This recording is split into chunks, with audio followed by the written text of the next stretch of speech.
Good afternoon. Before we begin, I do want to acknowledge the elected local officials that are with us tonight. We have Senator Boncory, here for Senator Boncory, former state representative Kathy Reinstein,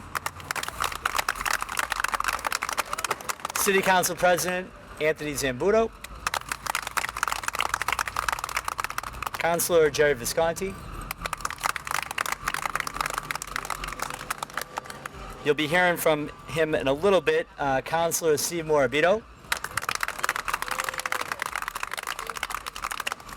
Councilor Joanne McKenna, Councilor Serino,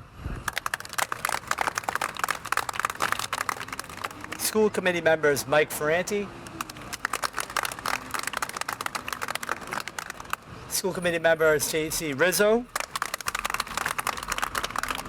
and School Committee member Sue Gravelisi. Thank you all. Oh, who did I miss? We're good? Oh, State Representative Jessica Giannino.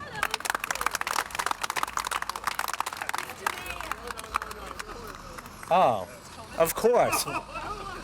Ward 4 Councilor, we're on his home turf. I apologize. Patrick Keefe.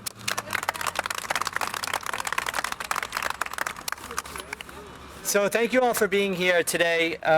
This is our second annual Pride flag raising in the city of Revere. And this event is so symbolic of the progress that we've made as a community in terms of being accepting, welcoming, and inclusive. And if you notice, behind me, there's a little bit of artwork that was done from some students from the Hill School. I want to give a special thank you to Ava, Frenchie, Gianna, and Miss Green from the Hill School for their artwork. I know how much this flag means to so many of our residents. Some of them that you'll hear from today. And I'm incredibly proud of where we are as a city. And so tonight, you'll be hearing from a few folks, including Senator Boncory, City Councilor Steve Morabito, Rabbi Lior Nevo, a former classmate of mine and 1998 grad, Tom Amos. It's here for Tommy. Hey, Tom, there you go. And of course, our former state rep, Kathy Reinstein. So you'll be hearing from all of them today. I want to start by introducing Senator Boncory and asking Senator Boncory to take a few minutes to step up and address us. And thank you for being here today, Senator. Thank you, Mr. Mayor, and thank you for standing up for equity and inclusion in the city of Revere. You know, it's hard to believe that this is only the second Pride flag raising that the city has ever observed. And it's thanks to the leadership of Mayor Arrigo, the Revere City Council, the school committee that we joined here today. So I want to thank you all so very much for recognizing how far we've come, but how far we need to go as a city and to an extent as a Commonwealth. On that night, I want to thank my new colleague, Jessica Giannino, for being here. As well as past state representative Kathy Reinstein, who was really a leader in the marriage equality bill that came before the legislature when I was in college. I just had to a little bit. But really, you know, it's been a hard year. And so many of us have been exposed and seen our children exposed to really being put aside and cast aside and oppressed. And throughout this year, I thought a lot about the children of our community and how they were failing. And then I thought about the LGBTQI plus children and how they must be failing given the current world we're living in. And while we've weathered that storm, I'm happy to say that there's a rainbow at the end of that storm. And that rainbow is going to fly proudly above City Hall today. So So I just want to say thank you. Thank you all for being here today. Thank you for being here and being true to the values that define this city, and for continuing to show up, even when it was kind of on the borderline as to whether or not we should be joining. It's great to start anew today with this flag raising. So it's great to see you all. Thank you so very much. And you can clap. It is my distinct honor. We talked about this being the second Pride flag raising in the city, and the first one never would have happened without your next speaker. He's been a true leader for equity in this city, for civil rights in this city, and for dignity in this city. My dear friend, Councilor Steve Morabito.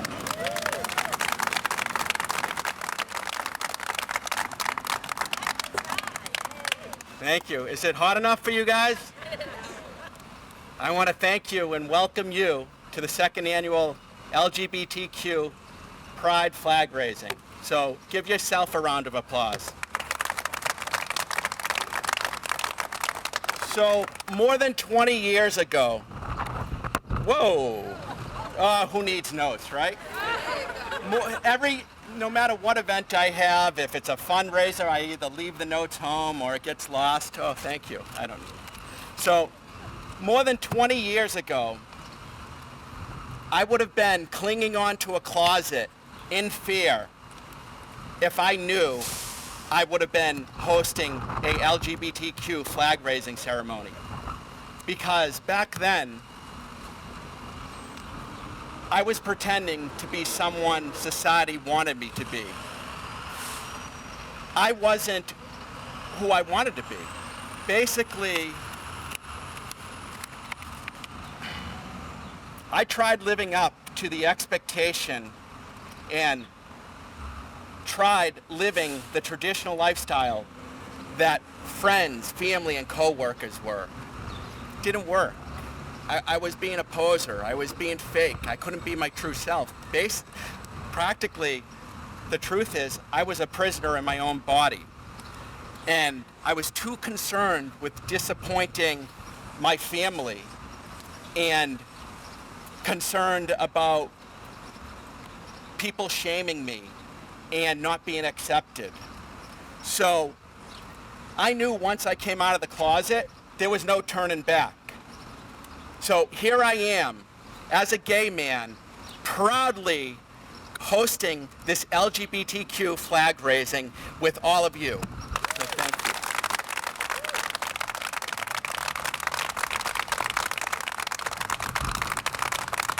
Thank you.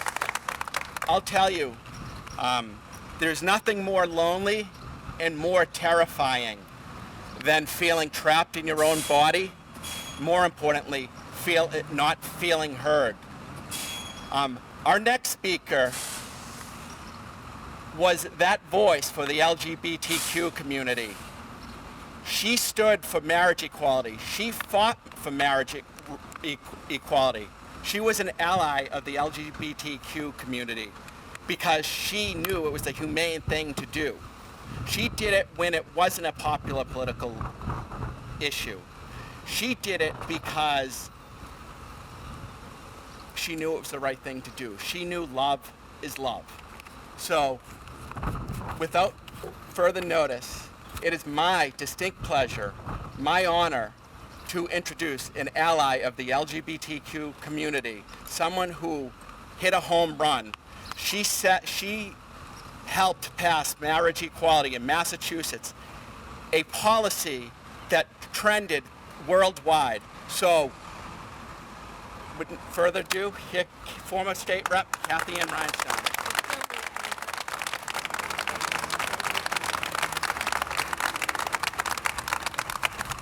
Hi, everybody. It's great to be here with all of you tonight, and I want to thank Mayor Arrigo and Council Morabito for giving me the honor and opportunity to offer my thoughts on such a very truly special day. And Councilor Morabito, your words are always so very kind, and I'm very grateful for your friendship and your leadership, and I'm so proud of you. So, over 17 years ago, it was May 17th, 2004, the Commonwealth of Massachusetts became the first jurisdiction in the United States to recognize same-sex marriage. And this provoked the opponents of equality across this country to embark on legally restricting the rights of LGBTQ people by declaring, whether through state statutes or legally restricting the rights of LGBTQ people, that same-sex couples were to be treated as less than or to be defined as second class. It was a concerted national effort to limit the rights of some of our citizens, our family, our friends, our neighbors, to codify into law that they are not equal, that they are less than. And for 15 years, I had the honor of representing the 16th Suffolk District in the Mass House of Representatives. And every first Wednesday, State Representative Janino and Senator Boncory know this. Every first Wednesday in January in the odd years, we raise our hands, and I did it for 8 times, and we swear to defend the Constitution of the United States and the Commonwealth of Massachusetts. Now, constitutions are sacred documents. Democracies are fragile. If you indulge my complete nerdiness for a moment, I'd like to share with you that the Massachusetts Constitution is the oldest functioning written constitution in continuous effect in the world. And it was the blueprint for our U.S. Constitution. And throughout this long life, the Massachusetts Constitution, which became effective on October 15th, 1780, I told you I'm a nerd, it's only been amended to add rights for people and not to limit them. So in 2005 and again in 2006, it was an honor to participate in 2 consecutive constitutional conventions to vote in opposition to limiting the rights of people, to vote against adding language to the world's oldest living constitution to deny rights. To me, and the majority of my colleagues, that was not a precedent we wanted to set. And honestly, as Councilor Morbido said, love is love. And it wasn't a vote that the majority of us wanted to take. So today, we stand here and we cheer and we celebrate, and we should, because the road to get here was long and lonely and tough and scary. My family and I were harassed, we were threatened, horrible things were said and done. And as I was standing up for others, I was standing alone. Most city officials at the time were opposed, and the very few that weren't were too concerned or afraid of the backlash to stand alongside me. I spent a lot of sleepless nights and anxiety-ridden days during that time, as I was told by many people that I would lose my seat if I chose to stand with my LGBTQ constituents, neighbors, and friends. I didn't want to lose my job, but I knew I couldn't live with myself if I didn't do the right thing. And what led me to my decision obviously wasn't only just the Constitution and the lessons that we didn't want to change that, but more importantly, it was the lessons I learned from my amazing parents and my grandparents. They had incredible faith and character, and among the many things they instilled in my brother and I were the invaluable gifts of empathy and kindness and tolerance, to treat people as you want to be treated, to put yourself in other shoes, and to do your best to find common ground with people that you may not understand or agree with. So, Stephen asked me to talk about my experience, and I have to say, all these years later, I really don't know how I summoned the courage and strength to do what was right in the face of such pressure and scrutiny back then, but I'm really, really glad that I did. And every negative action, or remark, or post that was aimed at me was absolutely worth it, because standing up for others and standing up for equality will always be one of the greatest things I will ever have done in my life.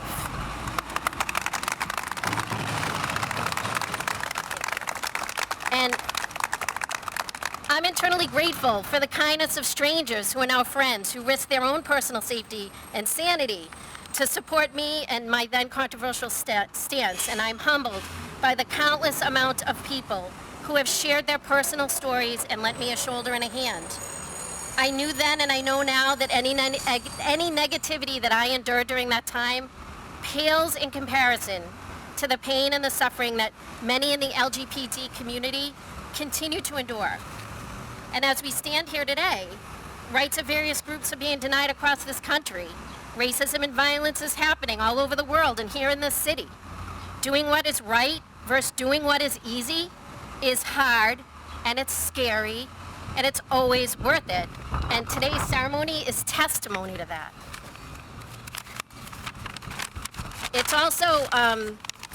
sorry. I keep notes because Stephen always gets me emotional, so I had to write it down. It's also natural to be uncomfortable with what's unfamiliar. But civil conversations, doing legitimate internet searches to learn actual truths are invaluable. We are all works in progress. I know I am. I know I can always do better, and I can always learn more, and so can all of us. And as we stand here together, I challenge all of us to stand up, especially when it's not popular, not only for the LGBTQ community, but for every community that makes up this beautiful, diverse, and passionate city.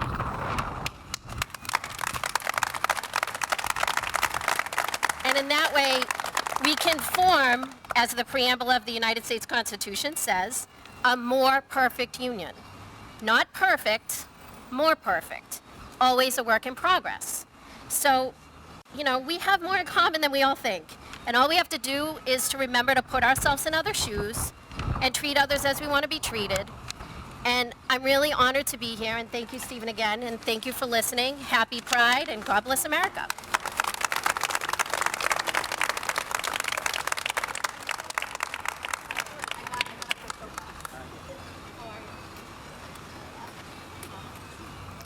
Just want to take a moment to acknowledge Chief Callahan and Lieutenant Malone. Thank you for being here. And thank you for keeping our streets safe.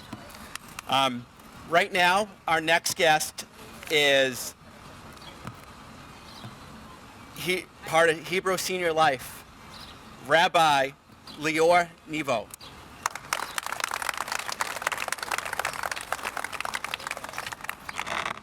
Thank you and good evening, and what an honor it is to be here. I'd like to share a few thoughts about the Pride rainbow flag. Gilbert Baker, the creator of the rainbow flag, said this about his creation. This flag is an action. It's more than just a cloth and stripes. When a person puts the rainbow flag on their car or their house or their city or their city hall, they're not just flying a flag. They're taking action. Rabbi Denise Eager said that the rainbow flag has become a symbol of LGBTQ people and allies everywhere. It is a symbol of diversity, a symbol of equality. By flying this flag, we are acting. We uphold diversity, freedom, liberation from sexual oppression, equality, and liberty. In the book of Genesis, we read how the rainbow symbolizes a promise by God to not destroy the earth again. The rainbow also symbolizes a covenant that God made with Noah. The rainbow symbolizes this promise of an ongoing relationship between God and all of humanity. Flying the rainbow flag as a symbol of our beauty, our diversity, and our wholeness, when waved and displayed, is an act of defiance of homophobia and other oppressions. The rainbow flag is a symbol of the covenant we made with each other, that we shall remain healthy and whole. The rainbow flag is a symbol of our truth. LGBTQ plus people and allies shall continue to wave it proudly as a reminder not only to ourselves, but to the whole world at large. We continue to demand that our truth is added to the diversity of human expression. The promise contained in the first rainbow, God's promise to Noah, is a promise of hope, righteousness, and renewal. Blessings will flow. The true colors of light will lead the way. Let your true colors shine forth like a rainbow. And I'll end with a blessing. Blessed are you, power of the universe, who has given us sacred opportunity to affix symbols of LGBTQ visibility. Amen.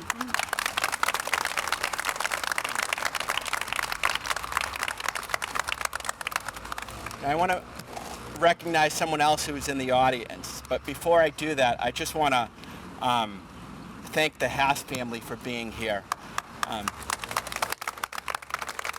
What a lot of people don't realize, Bob Haas, when he was alive, he was a politician ahead of his time. he was he was the first mayor to implement the Human Rights Commission. So God rest you in peace. And with that said, I'd like to introduce the chair of the Human Rights Commission, Janine Mara.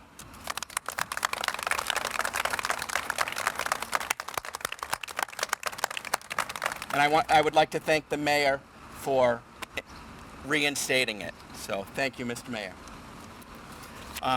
So our next speaker is going to share his experience of growing up as a gay man in Revere. Because I feel, knowing someone and relating with someone is half the battle. Most people make assumptions and cast judgment without even knowing someone's experience or know what it's like to walk in that person's shoes or be in that person's skin. So I want a warm welcome for Tom Amos, because there were a lot of people, a lot of gay, lesbian, transgender people who did not want to speak tonight because they were scared. They weren't scared. They felt the temperature wasn't right in the city of Revere. It needs to cool down, and we need to make sure that everyone in our city feels comfortable. Whether you're gay, lesbian, transgender, black, white, Italian, a veteran, rights for everyone should be protected. So with no further notice, Tom Amos.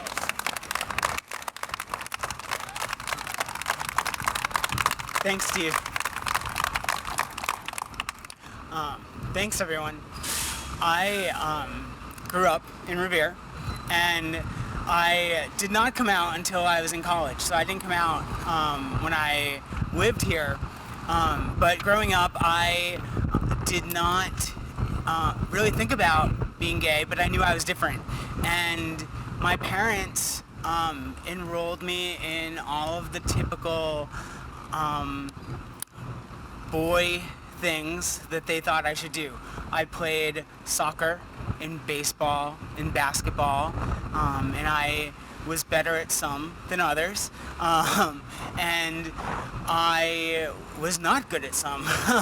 And some people made comments that were not very nice, and I had a thick skin, fortunately, so I didn't let it bother me. I think my dad probably was more upset about it than I was, and was probably embarrassed by the fact that some people compared me to a girl and called me a sissy. I just didn't want to play baseball. I would rather do theater. And it wasn't until I got to college that I got to do all of the things that I wasn't given the opportunity to do as a kid, because my parents just didn't think it was the right thing to do. And it wasn't until I got to college that I started to think about who I was. And I got to really discover who I was. And I came out to my friends first, and this is your token coming out story. And I was fortunate because my parents accepted who I was. I never really thought that they would, especially my dad. He grew up in East Boston, and he was your typical East Boston dad. There were no R's in his vocabulary.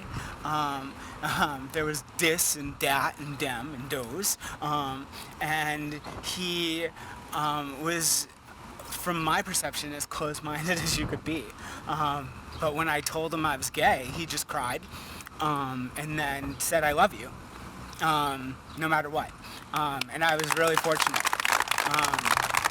And so seeing a pride flag flying in Revere, however many years later, is amazing.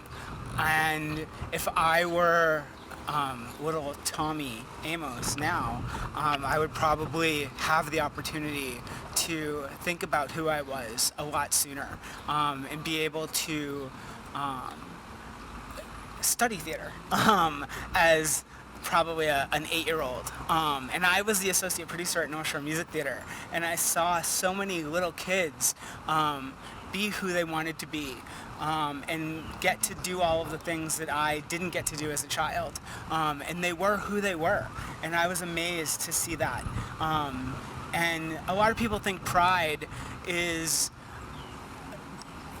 people just being silly and foolish and running around with boas and going to drag brunches. And that's fun. That's the fun part of Pride. But the serious part of Pride is seeing a Pride flag and knowing that there's a safe space for you to be who you want to be. And if your parents aren't going to accept you, knowing that someone in the community will be there for you, and that there is a safe space for you to go if your family isn't going to be accepting or if you don't have a close-knit group of friends. And so this is really important. And Pride is really important beyond the fun part and the parties and all of that.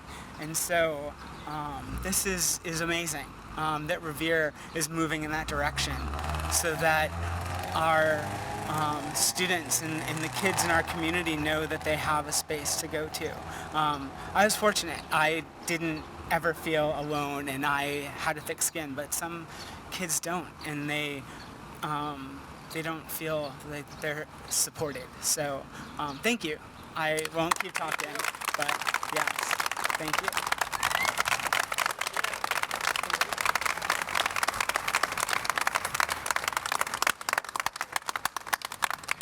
Thank you, Tom. Thank you. As I said, sharing one's experience is everything. Next time you cast judgment on someone, ask them a few questions. Ask them how their life is, how it was, how they transitioned to be who they are. How many people seen a baby, had a cousin, knew someone since they were a baby growing up? Can I see a show of hands? No one else has seen a baby grow from a baby to an adult? Think of that child, how innocent that baby is. Hate is taught. So we need to think about that. When we look at what that flag symbolizes is hope. When a young person feels they have no one to turn to, even their mom and dad, it's a very lonely place. Like Tom said, and I was fortunate to have the support of my family. My mom, I never came out to. She passed away suddenly before I could tell her. The grief I live with not being able to ever know if my mom would accept me kills me every single day. Regardless of people telling me she would, having that feeling that you can't be yourself around your loved ones is horrible. It's a horrible feeling. It's terrifying. It's scary. It just isolates you. And I'm lucky and I'm blessed to have good friends, family right now. And I forgot in my first Pride flag raising, my partner, Rich, I can't do this without you. I love you. So when we look at that flag, think of the hope. Think of the kids who have no one to turn to. This Pride flag gives them hope that someone will relate with them. There's someone out there like them that can relate with them that they can turn to. And if you're watching this, if you're an LGBTQ member, my number's public. You are more than welcome to call me if you have any questions or if you need someone to turn to. And I'm sure my elected officials, my colleagues, the mayor, the school committee, all of them would be there for you. The city council set a precedent this year. We've passed a lot of bills that were controversial. But, I had a conversation with our new state rep, Jessica Giannino, and she said, we're talking about policies, and she mentioned, things that were popular a long time ago or positions that people took a long time ago. You look back now and you're like, what were they thinking? So as leaders, we need to have that same mind frame. The policies we make, the actions we take, influence the future of tomorrow. So Raise that flag, guys.